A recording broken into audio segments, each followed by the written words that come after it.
پر میرا کتابچہ بھی ہے تقرب اللہ کے دو مدارج، دو درجے، جو در حقیقت ایک حدیث نبوی علیہ الصلوۃ والسلام ہی پر مبنی ہے کہ حضور نے ایک درجہ قرار دیا ہے تقرب بالفرائض، فرائض کے ذریعے سے انسان اللہ کا قرب حاصل کرے۔ ایک ہے تقرب بالنوافل، نوافل کے ذریعے سے اللہ کا قرب حاصل کرے۔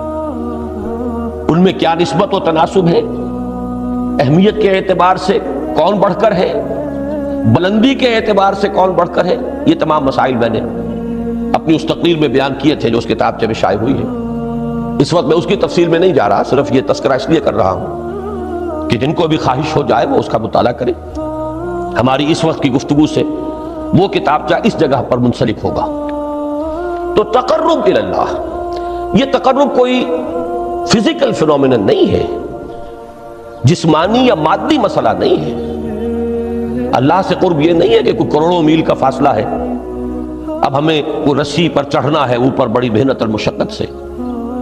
فصل تو ہے ہی نہیں، فاصلہ ہے ہی نہیں، بعد ہے ہی نہیں۔ نحن اقرب الیہ من حبل الورید، ہم تو انسان سے اس کی شہرگ سے بھی زیادہ قریب ہیں۔ هو معکم اینما کنتم، وہ تو تمہارے ساتھ ہی ہوتا ہے جہاں کہیں بھی تم ہو، بس صرف یہ کہ تمہاری توجہ نہیں ہوتی، تم اور چیزوں میں مشغول و مصروف رہتے ہو، تم ہماری طرف دھیان ہی نہیں دیتے، تم ہماری طرف متوجہ ہی نہیں ہوتے۔